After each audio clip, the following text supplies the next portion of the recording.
you both were doing comedy. Obviously, I was just doing pub.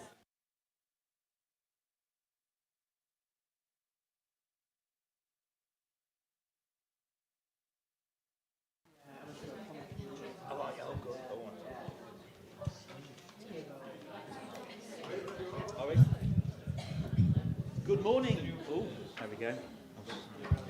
Oh, switch it on. Whoa. There we go. Can you hear me now? Hello. So, good morning, everybody. Welcome to session 2 of day 3 of Journalism and Media Week. I'm really pleased today to introduce my guest, Jayne Stanger from Channel 4. He's a commissioning editor.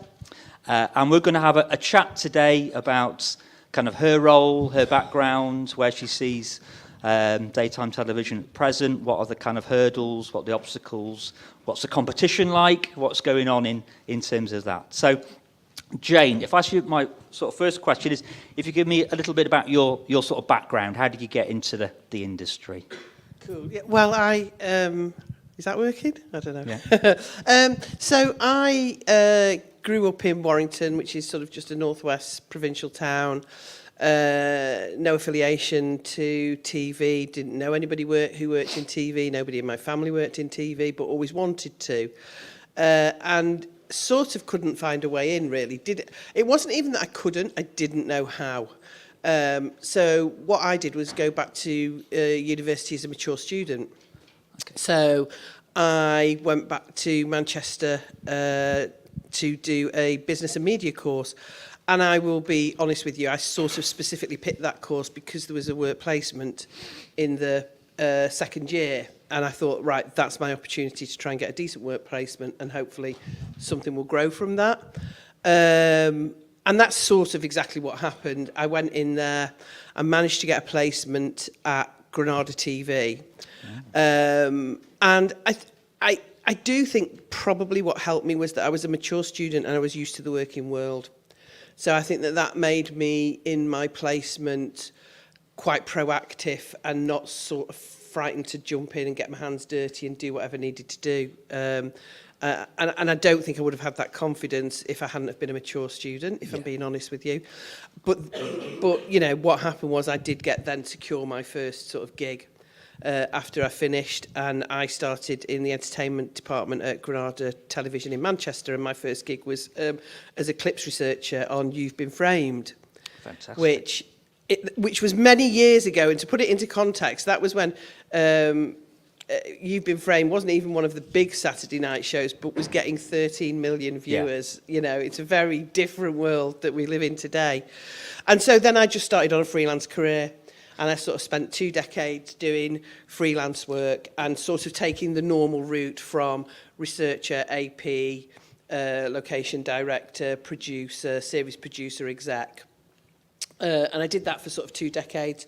I did sort of loads of different genres, which I think, again, is great. So sort of traditional entertainment like Strictly or X Factor, reality like Big Brother, kids programming, which is just one of the best training grounds that anybody can have because you have to do everything because of the budgets.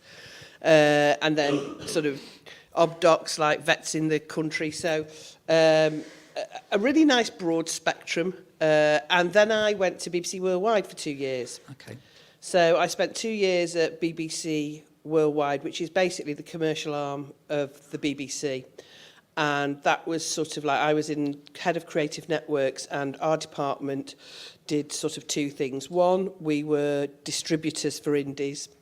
So we would take formats and distribute them, go to places like MIP. There was a sales team who sold them.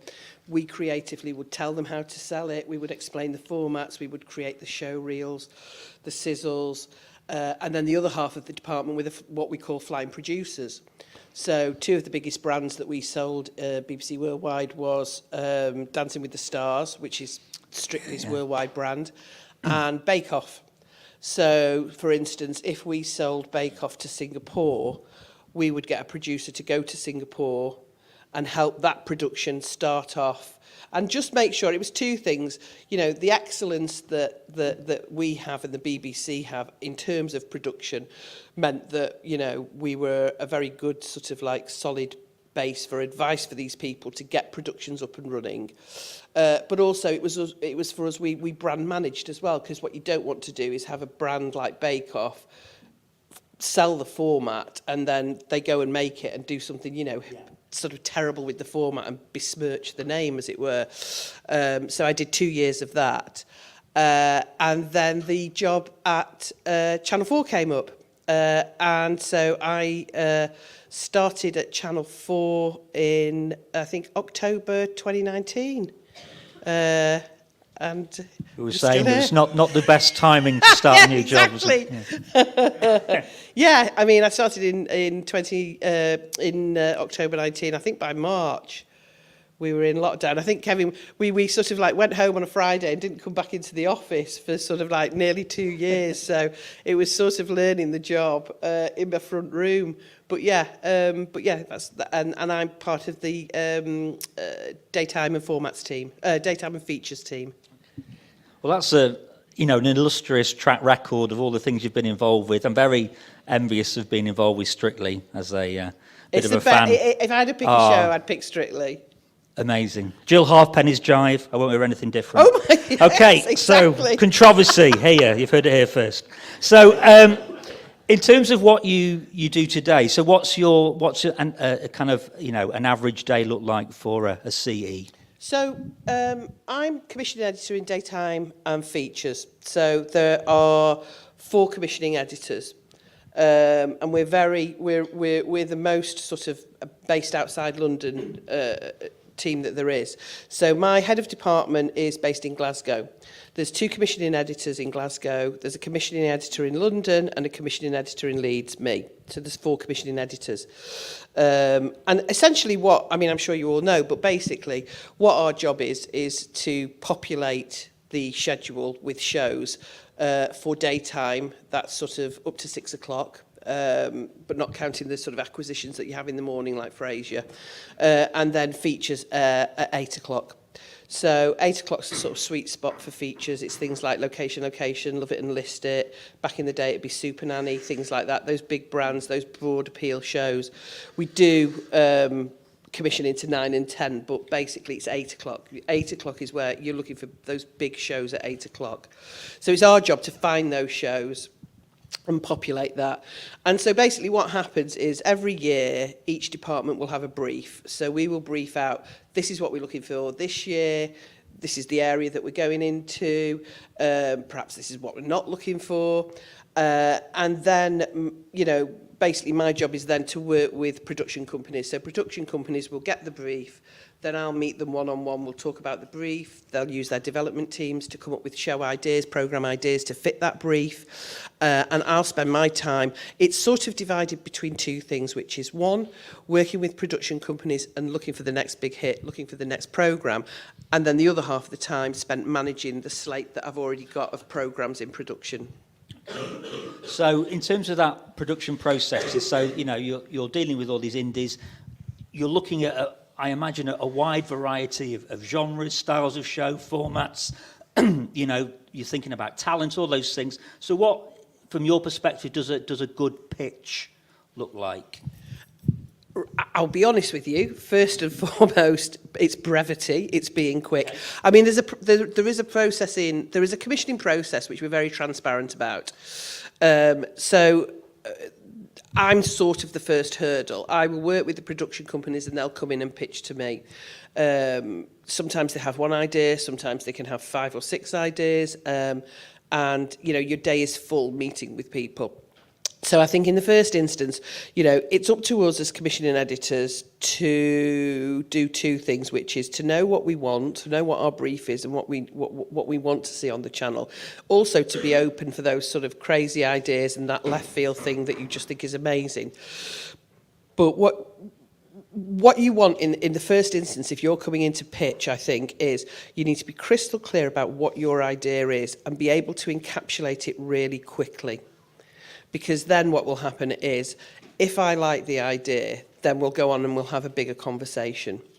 But I think that initially I have to believe that you absolutely know that idea inside out, and which means you could translate it to me very, very quickly. You can tell me quickly, you can be precise about what it is, and then I can make a very sort of the more you do it, the more you become attuned to what you think and what you know will work and won't work. Once I've said yes to an idea, then I will then take it to my team and my head of department. And then we'll discuss it, and three things will happen. We'll either decide that we won't go with the idea, or we will decide we want to put development money into it. And that can range from just making a paper treatment to making a sizzle to making a non-TX pilot. That can differ. Or we think that we've got everything we need apart from sort of like little tweaks and hones, and we actually move it on then to what we have a routine with Ian Katz. So Ian Katz is the Chief Content Officer, and it's at that meeting with Ian. If your idea gets to that meeting with Ian and the schedulers, that is where the final decision will be made of if that show's commissioned. So it's sort of 3 stages. It's me, it's my head of department, and then the Ian Katz routine. And what's the kind of dropout rate? So how many sort of pitches will you get to actually final commissions? I imagine it's high. I mean, I can't remember. Somebody did an algorithm in terms of how many ideas get pitched to a commissioning editor and how many make it to screen. It's very small. It's very, very small. So the truth is that part of my job is learning how to say no in as many different ways and as nicely as possible, because my job, a lot of my job is saying no. And what roughly is the sort of time scale of that? So from you having those initial meetings with production companies? It could be anything. Again, right. It's sort of like I've had something take a year to get commissioned, and I've had something that's been commissioned in weeks. Again, it depends. And because of the nature of what we do in daytime and formats, it's so very, very different. So if you look at daytime, you can cover ob-doc type stuff. You can cover formatted stuff like quiz shows. You could do a live show. These are all very different shows, take different gestation periods. And again, we're multidisciplinary. You sometimes you have documentary or fact tent or whatever, but we actually are cross-genre within daytime and features. So it can widely vary. Because I was thinking daytime is a real curate's egg, isn't it? You've got such a wide variety of different styles of programming. Does that make your job harder, or is it because it can be, like you say, any of those things? More fun. As far as that, especially with my background, because I've got quite an eclectic background. Yeah. So I think it just keeps you on your toes, keeps you busy. Yeah, I really like it. I couldn't imagine only commissioning one genre of programme. And do you, within your role, are you always got an eye on what the other broadcasters are kind of showing at those times? Do you look at, so I was thinking, for example, you've got with BBC One, you've got like Doctors, so you've got a daytime soap. I mean, is that a red flag? Do you think we would never commission a daytime soap because you don't want to go, you're going to split that audience kind of thing? Not necessarily. Okay. I mean, we aren't looking for drama in daytime, but I think it's more, you're aware of what people do. So, for instance, in the mornings on BBC, they tend to do blue light stuff, what we call, the ambulance stuff, consumer, Rip Off Britain, and they do antiques. Yeah. ITV haven't changed their schedule for, oh my God, probably 20 bloody years. Yeah. It's always this morning, Loose Women, and then the quiz, and you've got a block of quiz at, I think it's 3 to 5, 3 to 6. And so you are aware of what they do, and that does dictate sometimes. But for us, we're sort of open to anything, but I think for us it's more tonally, is it Channel 4? So for instance, I always, it's an old programme which people might not be aware of, but the BBC do antiques. So that means that we wouldn't necessarily commission an antiques programme, we're not desperate for it. but it has to be different. So whereas you might have Cash in the Attic or Bargain Hunt, and they're very sort of like tonally BBC shows, a show that when we did Antiques, and it's a show that interestingly it actually, I think it started in daytime and went to peak, or the other way round, but it was 4 rooms, and I don't know whether you remember that. And it's 4 rooms with 4 different specialists in very quirky characters. You know, that's how Channel 4 does Antiques. It's not how we would do the BBC. So it's not that we wouldn't do it, but is it sufficiently Channel 4 enough and different? But then you do, you know, but then you do take things into consideration. I mean, to be honest with you, why would you put why would you put a quiz show up against The Chase at 5 o'clock? Yeah. You wouldn't. Yeah. So it's sort of, you are aware there are certain things that you wouldn't do like that. There are certain areas that, even though they might be very BBC, if we did find a way to do them in the Channel 4, doesn't necessarily mean we won't. But then we found our niche as well, which is, you know, we have massive success with what we call sunshine property. Yeah. So I've got a show called Help We Bought a Village, which is sort of has been the biggest hit in daytime for the last 10 years, and that's basically expats going and buying villages in Europe. I mean, and created quite a lot of attention as well, because we had a couple on, Paul and Yip, who couldn't get on the housing ladder in the UK, but managed to actually go and buy a derelict village in France, and now are doing that up and turning that into a business concern. And then Sunsea Selling Houses, A Place in the Sun, A New Life in the Sun. So we have our own, you know, I think that, you know, you don't really find the other channels treading on our toes too much. We've got Chateau DIY in terms of that. And I think it's interesting with audiences as well. You know, the question is, I think that, I don't know the answer to this, but, you know, are the audiences becoming more niche? And actually they go, if I want me quiz, I'm going to go to ITV. And actually, if I want my sunshine property, that's what I want you, Channel 4, to give me. And I think that audiences are getting more niche. Yeah, and I think it's interesting because you've got such a broad demographic, haven't you, in daytime? You've got you know, these guys, 18-year-olds up to the 80-year-olds. Yeah. So it is, you can go niche and still find a sizable audience, I imagine. I mean, a show that's on fire for us at the moment and that I look after, it's the oldest show on Channel 4. It's Countdown, comes out of Manchester. It absolutely is rating through the ceilings, and we have a demographic on that is ABC One, male, female, but we also have students who watch. I mean, the demographic for Countdown is amazing. Yeah, and that's obviously coming from Yorkshire. You know, that's a really, our heart is with Countdown from the old days of Richard, and that's great to see, because that's obviously gone through a massive change in personnel as well, hasn't it, in terms of who's hosted that. So it's great to see that still, you know, the first show ever on Channel 4 still there, you know, down the line. And it's still going strong. Yeah, which is fantastic. And like you say, getting those ABC ones in, which is really important, isn't it, for advertisers and for, you know, the channel wants to reach those, that kind of audience sector, don't they? Yeah. So what do you think success looks like in 2023? I think it's changing. I think we're in the middle of a massive change. We have a sort of mantra at the moment: overnights don't matter. I mean, as long as they're overnights, they'll kind of matter. You know, everybody will still look at them. But we do measure successes differently, and we are moving into a streaming world. Channel 4 itself, in terms of the way we commission, we're absolutely committed to our 4 platform and looking at sort of like programs that drive that kind of digital growth. That's absolutely where our focus is. And so we do measure success differently in terms of that. People do look at overnights, but now it's all about consolidated figures, which is basically, you know, consolidated figures are the live overnight viewing figures and then all the streaming and catch-up viewing figures for the next 7 days. We normally do, you can do longer than that, but we do consolidated to 7 days. And it can look very different. For instance, and the ratings are late in today because I wanted to check it before I came, so I haven't got them. But we had a programme, not from my department, that started a week ago called Banged Up. which is interesting in itself in terms of what that's doing with that genre. It's out of the docs department, which again I think is interesting.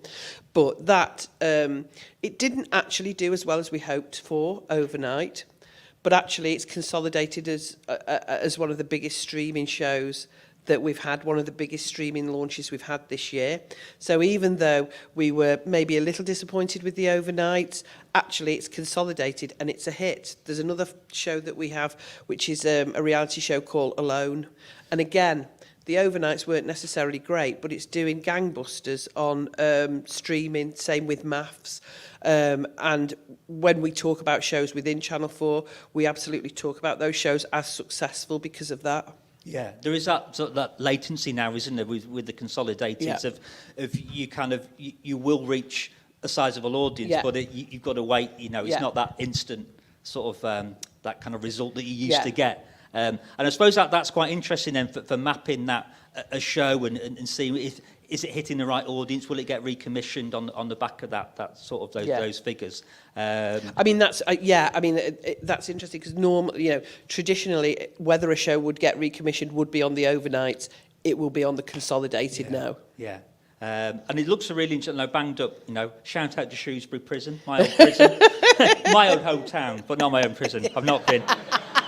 I'm not wearing a tag under these cords. It's yet to be proved.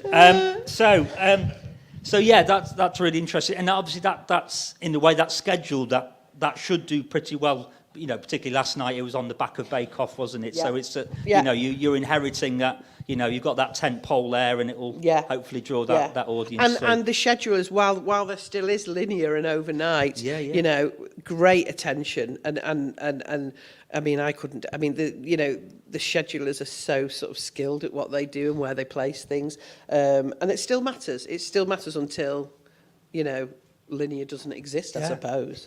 And we look at those figures and we see absolutely terrestrial. You look at audience figures, they're still for, BBC One, ITV Channel 4, aren't they? You've got, huge hits with obviously Bake Off, you've got Taskmaster, you've got Gogglebox. You're fighting your corner, aren't you? You're doing well as a broadcaster. Yeah, absolutely. And I think that, in terms of remit, we do two things, which is, we like to deliver bums on seats, and we like to do things like Taskmaster, Gogglebox, Bake Off. All that is important. But also, we are very remit driven as well. So there are areas where ratings aren't necessarily, Ian, our chief content officer, always wants us on the front page for the right reasons. But, it's sort of like, it is remit driven. Sometimes you hit both. The Russell Brand documentary, for instance, that took 2 years investigation from the docs department with the Sunday Times. It's a massive piece. It's an important piece.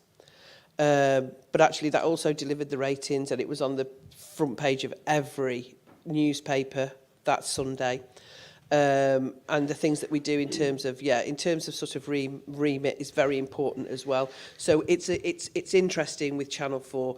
We really try to do a juggling act. It's a balancing act between, delivering bums on seats, but also doing those things that we consider important in terms of remit. Yeah, absolutely. I mean, you go back to that, the original, Allen Committee report, 1977, and it says that, Channel 4, we want it to be a channel that's creative, there's innovation at its heart. And I think, Channel 4, as you say, still delivers in those key areas of making programmes for, niche audiences, for audiences that aren't catered for by other main broadcasters. Yeah. And also just trying, I think a great example of that recently in terms of both remit driving, headline making, but also an innovative programme making, because again, it didn't come from drama, was Partygate. And that was just basically based on the report. And if you read the report and actually the amount of detail in there and going, oh my God, how many parties did they have? And, and that was the basis of that script. I think that, we're actually trying to be creative with it as well. Yeah, absolutely. Obviously, we're coming to the end of within daytime. Steph has got her lunch and she's packed it up. So, where does that? Are you quite far on with kind of planning and kind of commissioning for that whole?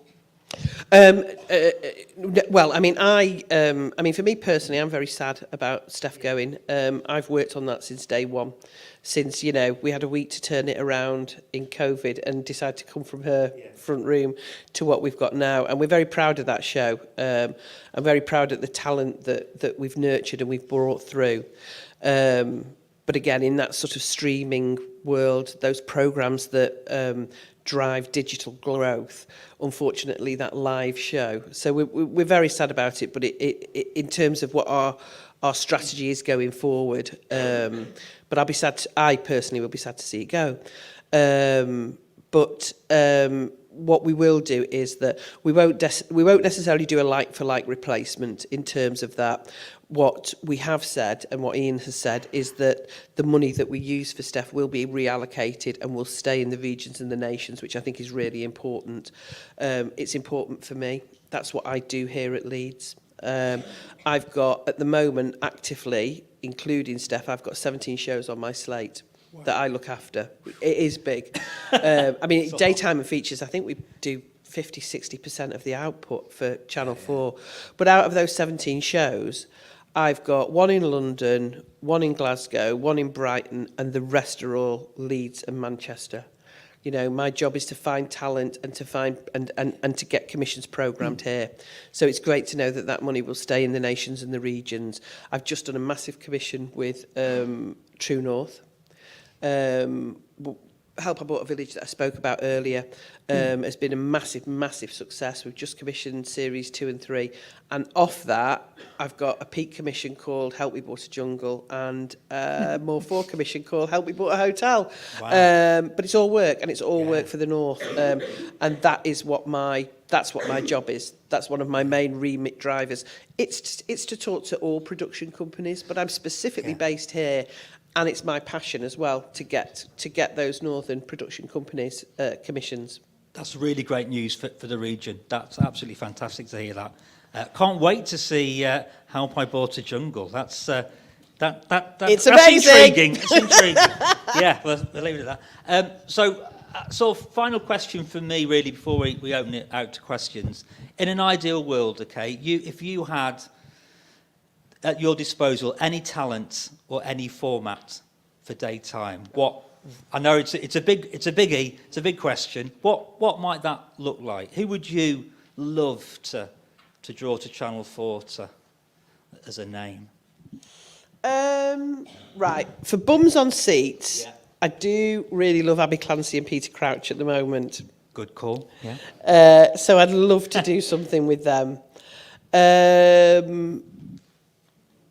I mean, in terms of actually being honest, in terms of stuff that's out there that I love that the competitors do, I love Richard Osman's House of Games. I mean, I used to exec The Weakest Link and in fact took The Weakest Link to Scotland.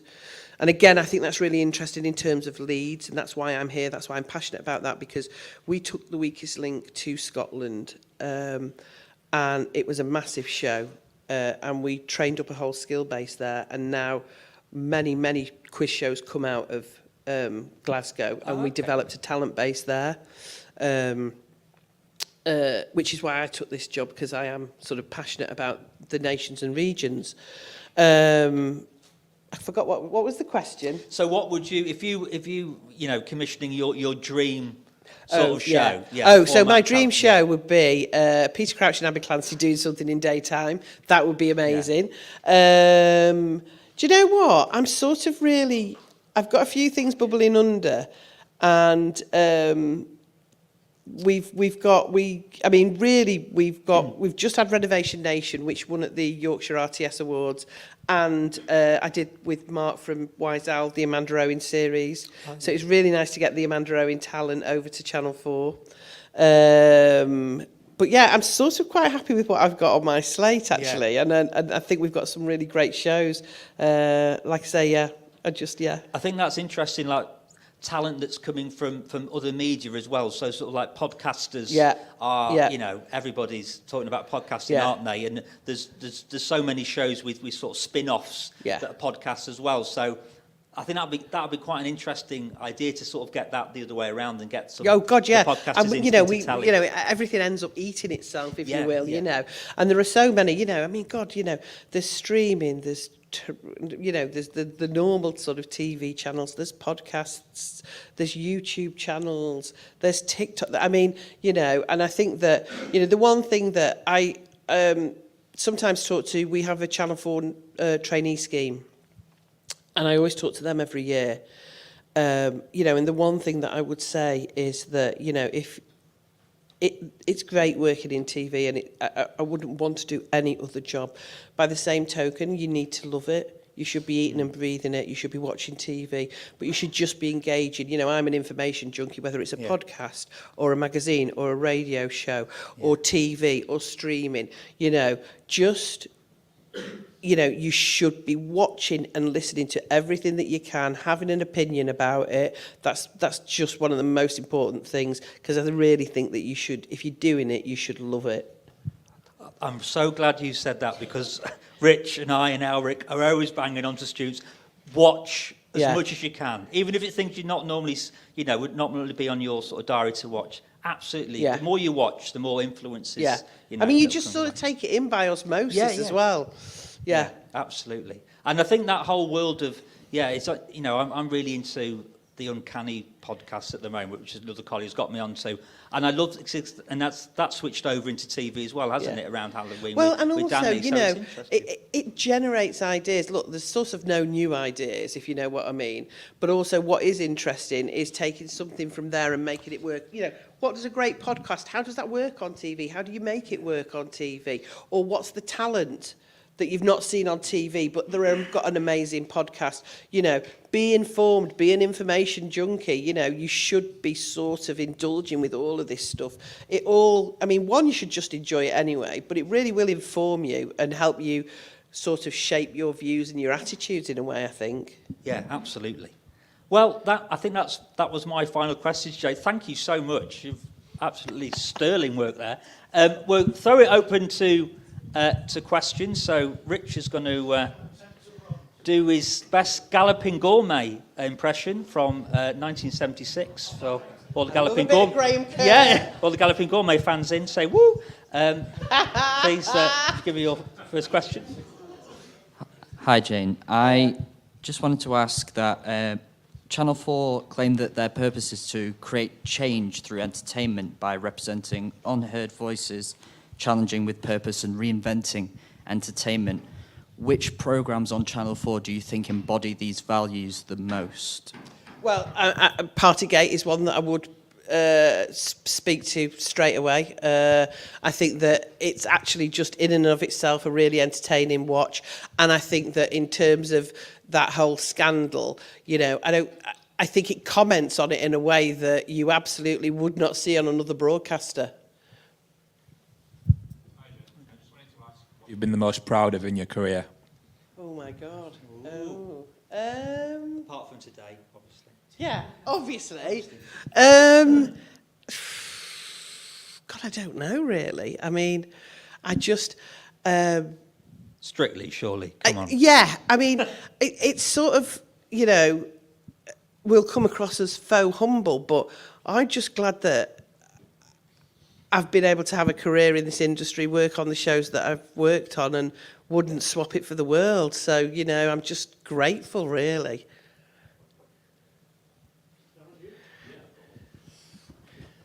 Hi, Jayne. Thanks so much for the talk so far. Now that majority of Alan Partridge's pitches have been commissioned, Youth Hostling with Chris Eubank, Cooking in Prison. Monkey tennis. We've still not done monkey tennis yet. Not yet. Caravanning with Shane Ritchie was made. I'm just wondering, what's the craziest pitch that you've seen that's come across your desk that is Alan Partridge-esque that you would probably never commission, but maybe you might? God, I don't... Sort of not too... Well... Not that crazy, if I'm being brutally honest with you, because production companies really want a commission. So basically, they really try and tailor a pitch to what you're looking for. So it's sort of really boring, but nothing really crazy, because people are so desperate to get a commission that actually, unless, yeah, so not yet. Although, to be fair, I am looking forward to that day. There's still, hopefully there's still time. Hi. Obviously, there's a whole generation of people coming up now who will have been able to watch whatever they want, pretty much whenever they want. How do you see that affecting daytime and sort of scheduled TV in general in the future? I mean, we're living through that change at the moment. I'll be perfectly honest with you. I'm not wise enough to know when things will change and what things will eventually look like. But, I would imagine we will get to a stage in, I don't know how many years' time, where there isn't a schedule, where you access all your programmes through iPlayer or through the 4 app, and you create your own schedules. Most people are doing that now. I create my own schedule. I would say I watch 80% my own schedule, 20% live, if I'm being brutally honest with you. That's the way it'll go. Like I say, you won't tune on and have that normal sort of signal. You'll have the apps, and you'll just access all the library through the apps and make your own schedules. Sorry, what was the question? Just sort of like, how do you think, like, the generation coming up at the moment, how do you think they will view? Oh, well, they'll TV? do it. I think the next generation are absolutely moving away from scheduled linear TV. It's as simple as that. And I think it's interesting, because I think that if you're older and you've been in the industry, the first knee-jerk reaction is like, oh God, what, that's quite frightening. How will that work? It isn't frightening, because actually the thing is that whatever the delivery system is, people will always want content. And I think that that's the thing that we have to be positive about, is that we will still be making programmes. How you access them might change, but people will still want content. And I think that that's the, that's the thing that keeps you optimistic. Hiya. When you're obviously commissioning a show, do you look at other channels, for example, like BBC or ITV, and let's say they have a one that you're like, I don't know how they've got them numbers. Do you take inspiration for that and sort of you see, okay, they might have had, I don't know, a cooking show that's done really well. Do you then look and say, okay, have we had any pictures for cooking shows that we could make and that could do well? Yeah, I mean, it's a mixed picture. So sometimes there'll be a show that does well, and so then you might get pitched, a load of shows exactly like that. But what you do, when I say no to a show, I say no for lots of different reasons. One of those reasons might be it already exists somewhere else. That show's actually that format is too close. It already exists, and it's too BBC. However, I wouldn't be adverse to a cooking show. Say there was a cooking show that did very, very well. I wouldn't want a carbon copy. I wouldn't want something that did the same thing that the BBC or the ITV show did. But if you bring me a cooking show that maybe has a little bit of that in the DNA, but you've twisted it enough that it's got a Channel 4 twist on, and it's always turning the dial. And these are sort of like stock phrases that sort of sound sort of quite meaningless and trite, but it's true. It's sort of like, don't bring me the same. What's the next iteration on it? What's the next turn of the dial? And sometimes that can be format. Sometimes it can be talent. I mean, it's not a show that we get over here, but I thought it was absolutely fucking genius when they put Snoop Dogg with Martha Stewart.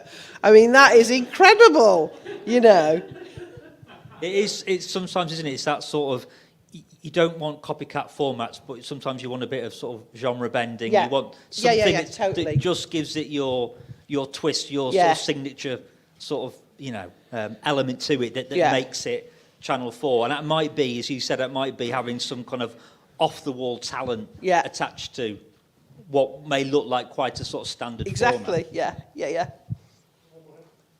Hi, Jayne. Thank you for coming. Oh, no, it is. Hi, Jayne. Thank you for coming today. I'm just curious. Do you miss Black Mirror being on Channel 4, or do you think it's at the right place on Netflix now? I think probably with Netflix budgets, Charlie's much more happy on Channel 4. I mean, again, it's sort of like things evolve and change. I think the one thing that we can be proud of is that Black Mirror started there. It's like Top Boy. You know, Top Boy's on Netflix now. Wouldn't be on Netflix if it hadn't started on Channel 4. Black Mirror wouldn't exist on Netflix if it hadn't started on Channel 4. And in a way, what's great about that is that we started it. It moved to Netflix. Now, it being on Netflix, you could say is a loss, but actually what that does is it creates space for us to commission the next Black Mirror and the next Top Boy. So, you know, it's sort of a sort of symbiotic sort of relationship, really. Hi, Jane. How much do you know about what other production companies or other channels are doing? And does that ever affect or change your direction? So if shows are similar, like obviously there was The Tracers, and then a couple of months later there was Rise and Fall, which there were some similarities. Have you ever had to change what you were going to put out because of what another channel's put out? No, in the sense that if it's already in production, it's far too expensive to stop a production. So you continue, you work on it, and you just make the best show that you can make. I think that but then, you know, I mean, things are cyclical. You'll find that, you know, for instance, I'll get pitched. I had a day, and it's not unusual, where I got 3 of the same ideas pitched in the same day. And everybody who pitched them to me thought it was the most original idea that nobody else had had. Things sort of are cyclical, and they come in a cycle. So you've got traitors. So you'll get pitched a lot of traitor-like things. And you just have to, unless it's something radically different, unless it's that turn of the dial, then I don't think you would. And I think that in terms of the similarity, I think that, like I say, if you're already in production, then you're sort of stuck because you're already in production. You would never stop a production because that's far too expensive. And then it's sort of up to the schedulers to schedule it in a way that's creative, that makes the best of it. Microphone's off, that's a shout.